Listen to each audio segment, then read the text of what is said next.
Okay, so, hello.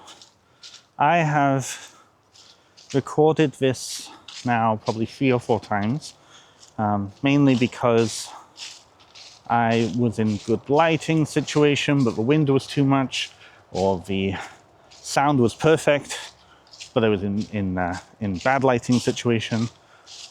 So I'm trying this out with different settings, and I'm hoping that this one will be the one. So bear with me. But hello. So I just trying something out here. I went and bought myself a new camera a few weeks ago. Haven't really had a chance to actually do anything with it. So I thought, why not try today? It's a nice warm day outside. It's a little windy. I tried doing one while walking the dog, but she got very anxious. She's a very anxious dog, and she didn't like me talking to people she didn't see. So instead, I finished my walk with her, and I'm going on a little walk now, myself, all by myself. So I just turn you around here. This is a trail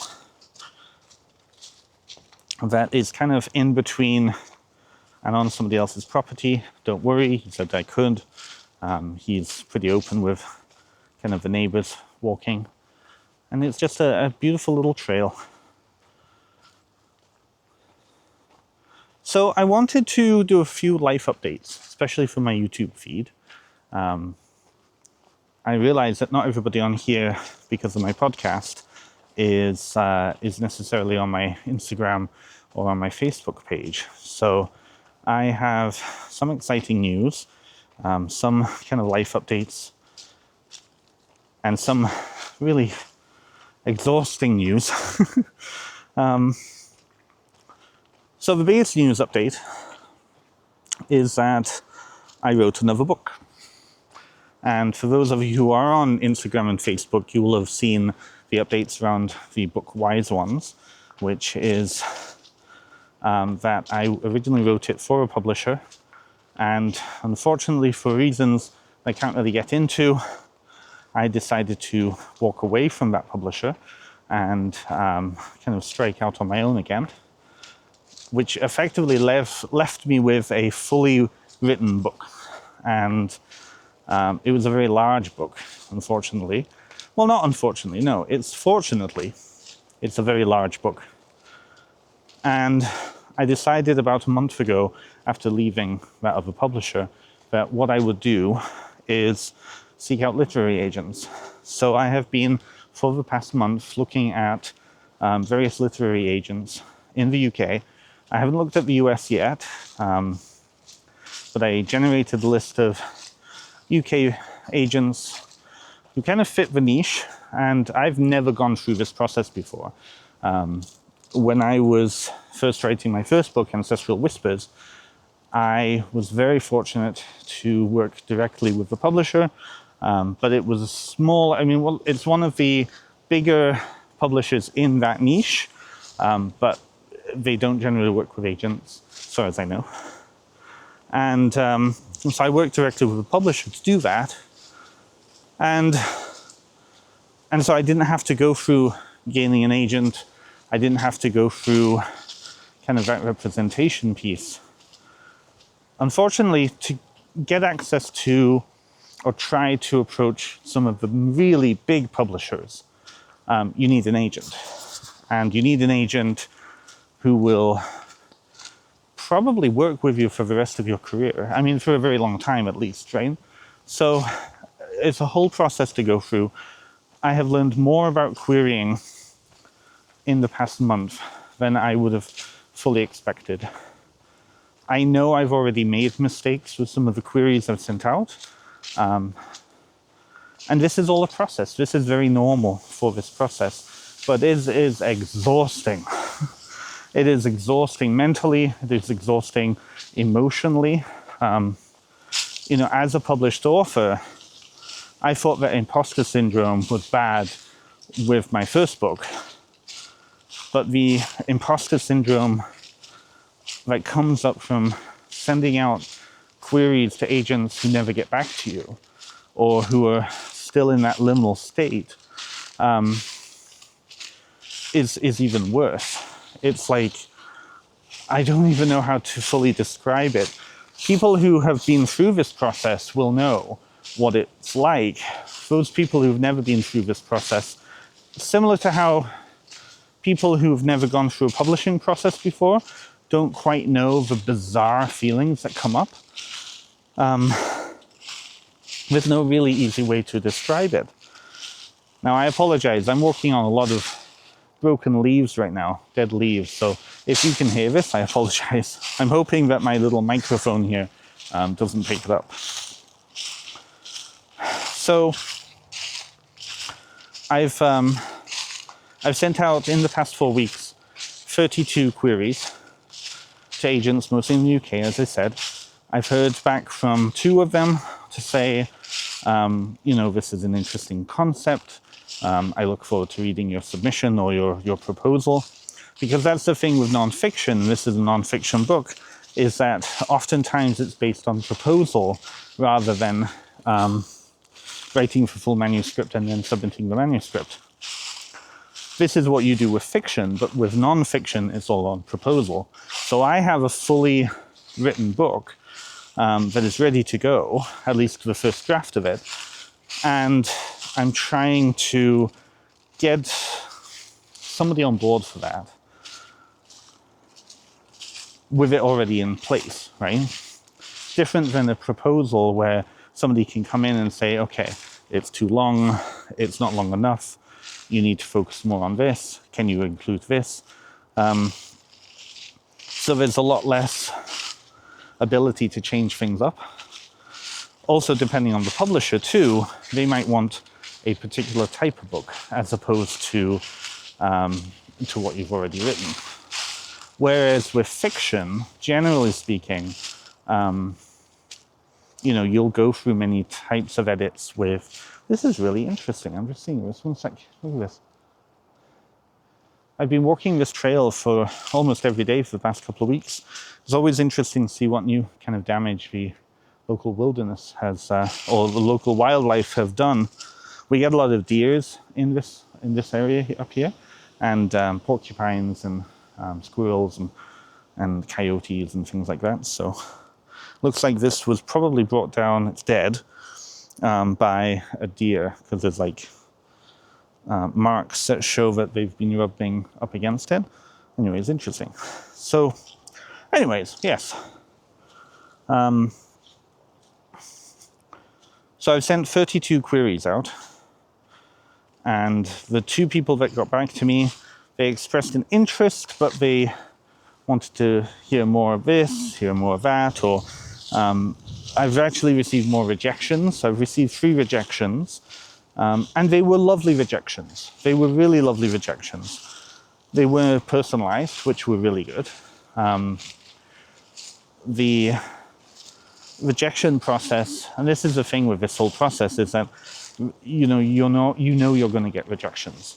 Not all of these agents are on board for your particular project, and so intellectually I get that. And when I received those rejections, it was like, okay, thank you for getting back to me at least. Thank you for saying so. I can move you into my rejections list. Thank you. One of them said that she found the scope of the research extraordinary, which was really lovely to hear. She just said it just wasn't for her. Totally fair, right? A lot of these agencies I've approached are probably too big, and so I won't probably hear back from them. A lot of them will get back to you within a month, or 2 months, or 3 months. And so because it's been a month since my first batch of 10 submissions that I put out there, I'm not expecting to hear back from them, either at all or at least for the next couple of weeks. So it's draining because it takes time to put together submissions for these agents. Each one has slightly different needs. Each one have slightly different formats. the other day I Googled another way of doing proposals, and it was, you need 20 pages just of the actual proposal, not including the chapters that you're going to include. And I'm like, ooh, yeah, I didn't write 20 pages. But that's because so many of the agents were only asking for 2 or 3 pages of that information. They want it straight to the point. They want information right at their fingertips to make a decision, right? Or to be able to, think, okay, am I going to have a conversation with this person? They're getting, some of them, hundreds of submissions a week, or a month, I should say, sometimes. So I can't fault them on that. There's only a finite number of them. But it's still a bizarre feeling and process to go through. They call this process the query trenches. And it does feel like the query trenches. Like, it does feel like a trench. It does feel like trench warfare in a way. I've never been through trench warfare in this lifetime, but it does feel like an uphill battle. So it's an interesting educational process to go through. And it's funny because every single writer who I've met who either is agented or has gone through this process has said the same thing. And in a way, there's kind of camaraderie in that. There's a lot of camaraderie in all this. To go through something so specific, to go through an experience that is so specific and niche and has so many particular things connected to it.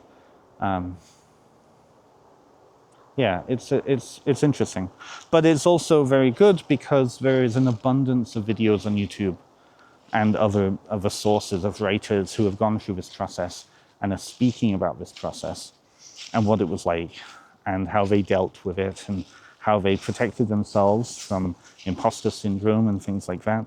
So it doesn't feel quite so lonely. It doesn't feel quite so lonely. So that's one thing. That's an exciting thing. I just want to call it a thing right now because I don't really know what to call it. But I hope that I have good updates in the next couple of months around that.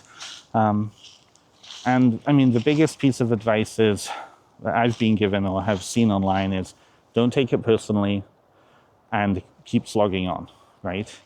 Which I think is good advice in general. These agents are not getting back to me because they don't like me personally. They're just getting so many. And if they don't like the project because they don't think that they can, pioneer or champion it, and they don't think they have the connections to make it successful, they're not going to make money. I'm not going to make money. The project's going to fail. So what's the point? So it's just better not to respond. So I have an Excel sheet which tracks all of that information and tells me, after this point, 3 months, 2 months, 6 weeks, 8 weeks, whatever it is, move them down into the rejection list because I haven't heard from them, right? So so that's exciting. And also heartbreaking and manic and all of those other adjectives. It also comes at a time when I'm now in the active process of moving to the UK. So the aim is within 6 months I will be in England. This has been a lifelong dream. Anybody who's listened to my podcast or who've seen my various Facebook posts about this will know that moving back to the United Kingdom has always been a big dream of mine. It's made even more realistic now because it's getting ridiculously expensive in Ontario, and I can't see a future for myself here. So at 38, I will move and hopefully have another 30 years in the UK. Hopefully, we'll see. But now that I'm getting close to actually having to do things, like today I went down to the bank to cancel a couple of accounts that I've had that I just weren't using. My business account, for example, my old business account, I should say. my line of credit that I paid off. So I was sat there talking to the manager, and she was asking me about what my plan is for the UK, and we were talking about options for my accounts here. That I'm probably going to have to cancel all my Canadian bank accounts before I move, or I would have to come back to do that, and I'm not sure I want to do that.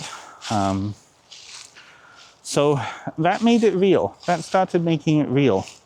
That started making it a lot more tangible. That this is a thing I'm going to be doing. My savings that I have for moving are starting to get into the middle range now. I have more savings closer to my goal than I do, I'm getting closer to my goal. And it's at a really good pace.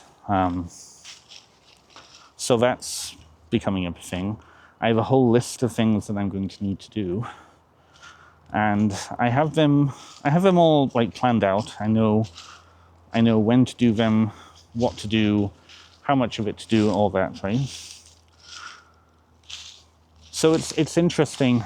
If I am able to gain an agent, it will probably be around that time that we are even starting to look to submissions again. I'll be in the UK.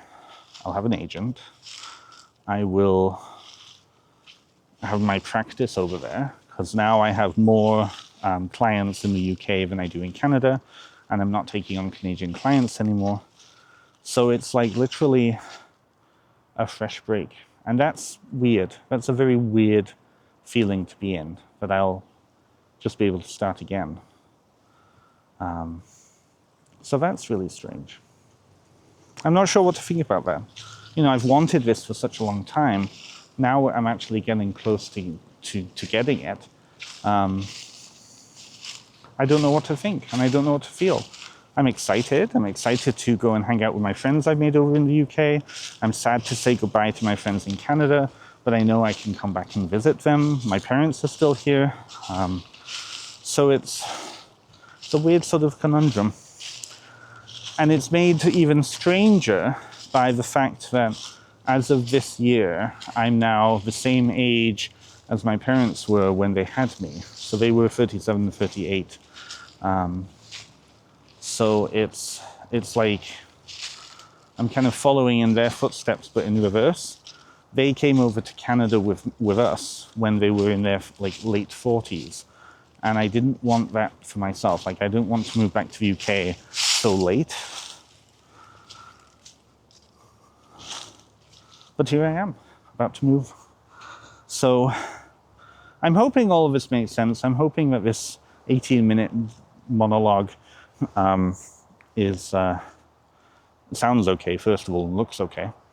But I'm looking forward to seeing what YouTube and this whole adventure will be. I'm looking forward to seeing, now that I have a better camera, now that I have an opportunity to do more on here, now that I have a decent microphone, which is always a good thing.